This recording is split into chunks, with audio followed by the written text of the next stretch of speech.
Hello ഇന്ന് വിഷുവായിട്ട് ശരിക്കും സർപ്രൈസായിട്ട് കാരണം എന്ന് വെച്ച് കഴിഞ്ഞാൽ എൻ്റെ ചേച്ചി ദുബായിൽ നിന്ന് വന്നു. അമ്മ അതിനേക്കാൾ സന്തോഷമായിരുന്നു. ചേച്ചി വന്നപ്പോൾ കരയണോ ചിരിക്കണോ എന്ന് അറിയാത്തൊരവസ്ഥയായിരുന്നു അമ്മയ്ക്ക്. ശരിക്കും സന്തോഷമായിട്ടോ. കാരണം ഞാൻ ഇന്നലത്തെ വീഡിയോയിലും കൂടിയും പറഞ്ഞിട്ടുണ്ടായിരുന്നു. ഇന്നലെയും കൂടി അമ്മ ഇങ്ങനെ കണിയൊരുക്കുമ്പോഴൊക്കെ ചേച്ചീനെ പറ്റി പറയായിരുന്നു. ചേച്ചി ഉണ്ടായിരുന്നെങ്കിൽ അതുമോള് മാത്രമില്ല ഞങ്ങൾ രണ്ടുപേരുണ്ടെങ്കിൽ തന്നെ അമ്മയ്ക്ക് ചേച്ചിയിലെത്തപ്പോൾ ഭയങ്കര സങ്കടമായിട്ട്. അങ്ങനെ ചേച്ചി വന്നപ്പോൾ ശരിക്കും അമ്മയ്ക്ക് ഭയങ്കര സന്തോഷമായി. എനിക്കത് എങ്ങനെയാണ് പറയേണ്ടത് നിങ്ങൾക്ക് മനസ്സിലാവുമെന്നൊന്നും എനിക്കറിയില്ല. അത്രയ്ക്ക് ഞങ്ങൾ ഹാപ്പി ആയിരുന്നു. എൻ്റെ ചേച്ചിയുടെ കല്യാണം കഴിഞ്ഞിട്ട് 2 വർഷമായി. ഞങ്ങൾ പുതിയ വീട് വാങ്ങിച്ച് ഞങ്ങളെല്ലാവരും കൂടി ഇങ്ങനെ നിൽക്കാനുള്ള ആ ഒരു ഗ്യാപ്പ് ഞങ്ങൾക്ക് കിട്ടിയിട്ടില്ല. കാരണം ആർക്കെങ്കിലും ഒരാൾക്ക് ലീവ് ഉണ്ടായിരിക്കില്ല. അപ്പോൾ ഞങ്ങൾ 3 പേരിങ്ങനെ ഒരുമിച്ച് ആ ഒരു ഇങ്ങനെ ഒരു ഇവൻറ്റ് ഞങ്ങൾക്ക് കിട്ടിയിട്ടില്ല. ഭയങ്കര ഹാപ്പിയായിരുന്നു ചേച്ചി വന്നതിൽ. ചേച്ചി വന്നതും പെട്ടിയൊക്കെ പൊട്ടിച്ചു. ഞാനും ചേച്ചിയും കൂടി പെട്ടിയൊക്കെ പൊട്ടിച്ച് ചേച്ചി അച്ഛന് കുപ്പിയൊക്കെ കൊണ്ടുവന്നിട്ടുണ്ടായിരുന്നു. പിന്നെ ചേച്ചി അച്ഛന് ഫോൺ കൊണ്ടുവന്നിട്ടുണ്ടായിരുന്നേ.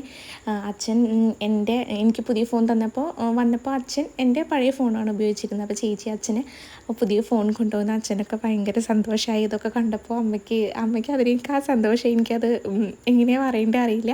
അപ്പോൾ ചേട്ടനും ചേച്ചിയൊക്കെ ഞങ്ങൾക്ക് കൈനീട്ടം തന്നു. അങ്ങനെ ചേച്ചി വീണ്ടും ഹസ്ബൻഡിൻ്റെ വീട്ടിലോട്ട് പോയി. നാളെ ഞങ്ങൾക്കൊരു ഫാമിലി ട്രിപ്പ് ഞങ്ങൾ പ്ലാൻ ചെയ്തിട്ടുണ്ട്. അപ്പോൾ വരാമെന്ന് പറഞ്ഞിട്ട് ചേച്ചിക്ക് ശരിക്കും പോകാൻ വലിയ ഒരു മനസ്സൊന്നുമില്ല. കാരണം ഞങ്ങളെല്ലാവരും ഇവിടെ ഉണ്ടല്ലോ വീട്ടിൽ. അപ്പോൾ ചേച്ചിക്ക് ഇവിടെ നിൽക്കാനായിരുന്ന ഒരിത്. പിന്നെ പോകാതിരിക്കാൻ പറ്റില്ലല്ലോ. ചേച്ചി നാളെ വരും. അങ്ങനെ ഞങ്ങൾ ചേച്ചിനെ യാത്ര അയച്ചു. അപ്പോൾ വിഷു ആയതുകൊണ്ടും ഞങ്ങൾ അമ്പലത്തിൽ പോയി വന്നിട്ടാണ് അച്ഛനമ്മയും കൈനീട്ടം തരാറ്. അങ്ങനെ അച്ഛൻ കൈനീട്ടം തന്നു. അപ്പം ഞാൻ അച്ഛനെ കാലിൽ തൊട്ട് അനുഗ്രഹമൊക്കെ വാങ്ങിച്ചു. അപ്പോൾ ചേച്ചി ചോക്ലേറ്റ്സും മറ്റും കൊണ്ട് വന്നിട്ടുണ്ടായിരുന്നു. അപ്പോൾ ഇത് അനിയൻ പറഞ്ഞിട്ട് പ്രത്യേകം കൊണ്ടിരിപ്പിച്ചതാട്ടോ. അപ്പോൾ അവനായിട്ട് പിന്നെ ഞാൻ തല്ലുകൂടിയിട്ട് ഒരു ചലഞ്ച് പോലെ ഞാൻ കഴിക്കാം എന്ന് പറഞ്ഞിട്ട് കഴിച്ചു. കുഴപ്പമുണ്ടായിരുന്നില്ല. ആ ഒരു ആൽക്കഹോളിൻ്റെ ഇതും ചോക്ലേറ്റും കൂടി മിക്സായി വരുമ്പോൾ അത് നല്ല ടേസ്റ്റി ആയിരുന്നു, നല്ലതായിരുന്നു. പിന്നെ ഞങ്ങളിന്ന് വിഷു ചെയ്തുകൊണ്ട് സദ്യയും കാര്യങ്ങളൊക്കെ ഉണ്ടാക്കിയിട്ടുണ്ടായിരുന്നു. പായസം വലിയ ഇതിലുണ്ടാക്കിയില്ല.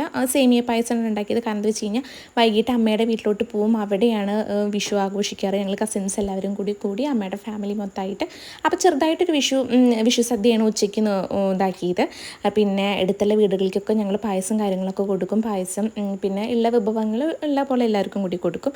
പിന്നെ ഞങ്ങൾ ഫാമിലി എല്ലാവരും കൂടി ഇരുന്ന് ഫുഡ് കഴിച്ചു. ചേച്ചിയുടെ ഒരു കുറവുണ്ടായിരുന്നു. ചേച്ചി നാളെ വരും. അപ്പം പിന്നെ അവിയൽ, ഉപ്പേരി, വെള്ളരിക്ക കൂട്ടാനാണ് ഉണ്ടാക്കിയത്. മറ്റു കറികളൊന്നും ഉണ്ടാക്കില്ല. കൂട്ടാൻ വെള്ളരിക്ക വിഷുവല്ലേ, വെള്ളരിക്ക കൂട്ടാനാണ് അപ്പം ഉണ്ടാക്കുക.